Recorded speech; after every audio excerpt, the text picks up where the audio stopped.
Thank you, Sabina, for your warm welcome. I'm very happy to be here among family, friends, colleagues, students.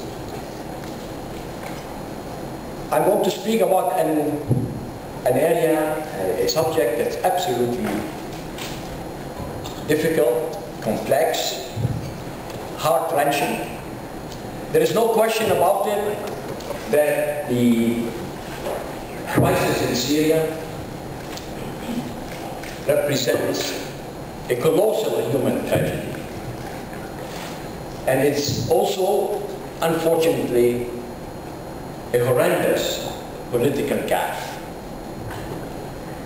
With more than 20,000 people dead, and the count is rising, with over 2.5 million people identified in need of humanitarian aid by the United Nations, with hundreds of thousands of people who are refugees in different camps, with a loss of over $30 billion so far, which represents about $1,500 for every Syrian person. One is to wonder, why would something like this happen? How could it be allowed to continue? What are the root causes that explain this crisis? Is there a hope that we can settle this? Are there conditions or circumstances or mechanisms that one can rely upon to change the parameters of the situation that would be containing and preventing this continuous escalation of costs and difficulties? No question, there are incredibly large number and array of internal drivers, and I will go with you through some of these, as I have been part of a group that tallied and continues to monitor the unfolding of the humanitarian crisis and the economic crisis brought about by this conflict. But there is no way one can argue, and it is impossible to believe that one can look at the Syrian crisis as purely an internal matter and that it is singularly, exclusively driven by internal factors. Geopolitical designs, plans, the Syrians like to call them mu'amara, conspiracy, but whatever term you choose, there is no escape from looking at the Syrian crisis in its complexities as also a manifestation of complex and incredibly involved and engaged and intervening world. I will go through the number of parties, their agendas, declared or undeclared, their actions, overt or implicit, that have contributed to the escalation of this crisis and its sustainability and stoking the fires that continue to burn uncontrollably.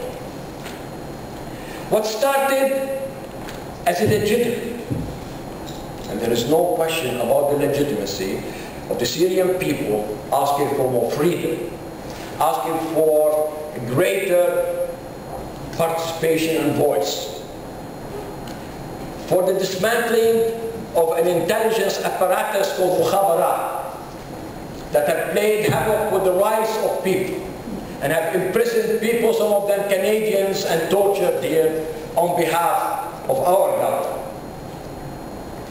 The legitimate demands of these people and the civilian protest continued for months.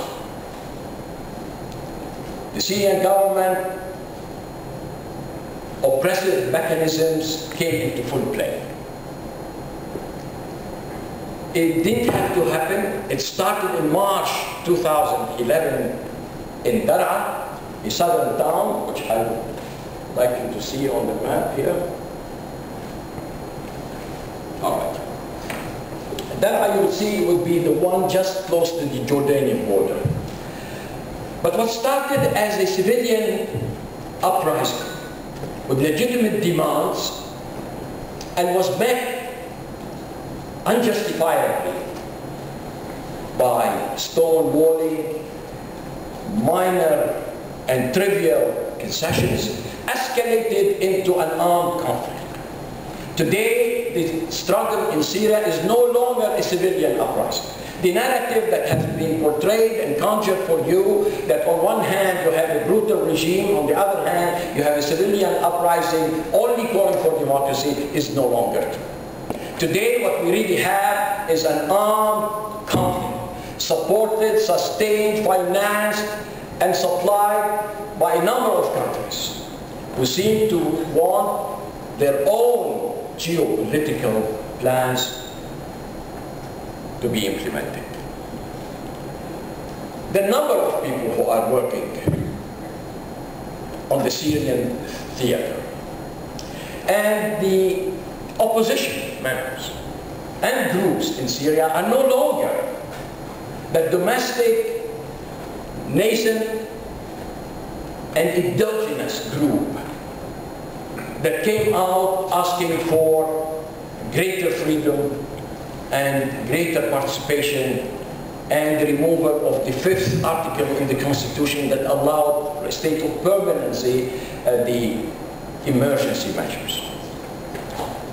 What we really have today is a situation in which we have the Free Syrian Army, which supposedly is from defectors, but fully armed, with bases in Turkey and surrounding areas. You have also the Syrian National Council, which is absolutely and totally now colored by the sponsors and the masters that seem to be calling the shots. The Syrian National Council now is Istanbul-based. At one time it was Paris-based. There are many members that are in Doha, Qatar, and in many respects that opposition has lost its legitimacy by being now in the service of forces that don't seem to have the best interest of the Syrian people. So on one side you have the Saudi Arabian regime, the Qatari regime, willing to finance very generously. The price is about $25 million for any ambassador to defect. They're paying the salaries of the generals and soldiers to defect. They ferry arms in incredible numbers and lethality across Jordan, Lebanon, Turkey, and some from Iraq. You have also Turkey that is now using an American air base with the Americans and NATO forces to continue to foment, finance, instigate, direct, and sustain the armed conflict. The Europeans are in tow with the Americans. And both NATO and the US say we do not support and finance and bring lethal weapons to the different opposition forces. All the records show that this is not true. I will show you in a while something that just came hot from the press on this issue from the Le Monde Diplomatique, where they outline the many infractions and the many lies that have been conjured to camouflage or to cover some of these operations. Yes, the Americans are only giving coordination and training and communication equipment. They don't have to give weapons, because their client states in Saudi Arabia, Qatar, and Jordan, and some of the forces that they finance and supplied with arms in Iraq are doing the bidding for them.